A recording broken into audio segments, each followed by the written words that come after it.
বিসমিল্লাহির রহমানির রহিম। ফিলিস্তিনের মানুষের জীবন যেন এক নির্বিচার যুদ্ধের ময়দান। প্রতিদিন তারা নিপীড়ন, অনাহার, গুলি, বোমা হামলা এবং কষ্টের শিকার হচ্ছে।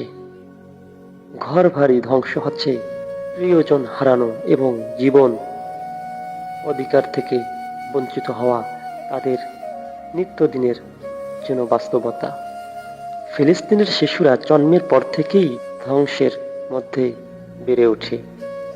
তাদের অনেকেই বাবা মাকে হারায় বাবা মাকে হারায়, কেউ গুলিতে আহত হয়, আবার কেউ খাদ্য অভাবে অপুষ্টিতে ভোগে।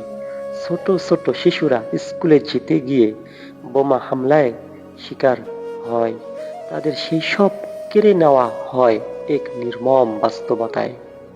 ফিলিস্তিনে চিকিৎসার অভাব, বোমা হামলা ও গোলাগুলির কারণে অসংখ্য আহত মানুষকে চিকিৎসার জন্য হাসপাতালের দরজায় ঠাঁই নিতে দেখা যায়, কিন্তু সঠিক ঔষধ বা চিকিৎসা সামগ্রী না থাকায় তাদের ধীরে ধীরে মৃত্যুর দিকে ধাবিত হতে হয়।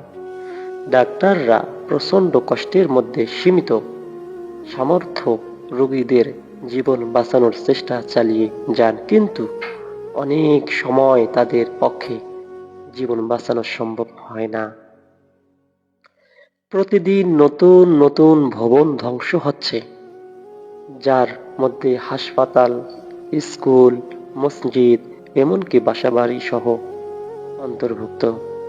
মানুষ নিজেদের ঘর হারিয়ে খোলা আকাশের নিচে রাত কাটাচ্ছে। একটি পরিবারের সব সদস্য একসাথেই নিহত হয়ে যাচ্ছে। ফিলিস্তিনের জনগণের মনে আতঙ্ক ও ভয় চিরস্থায়ী হয়ে গেছে।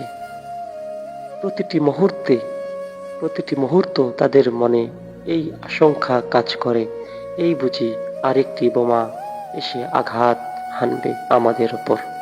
সন্তান হারানোর বেদনা, স্বামী বা স্ত্রীকে হারানোর কষ্ট, কিংবা অঙ্গহীন হয়ে বেঁচে থাকার অসহ্য যন্ত্রণা তাদের নিত্যসঙ্গী হয়ে গিয়েছে।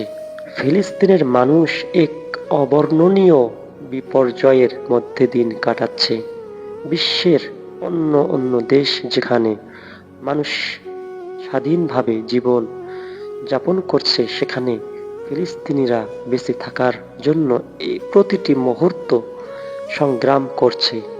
এই অবিচার ও মানবিক বিপর্যয় বন্ধ হওয়া উচিত এবং তাদের সকলের দোয়া ও সহানুভূতি প্রয়োজন।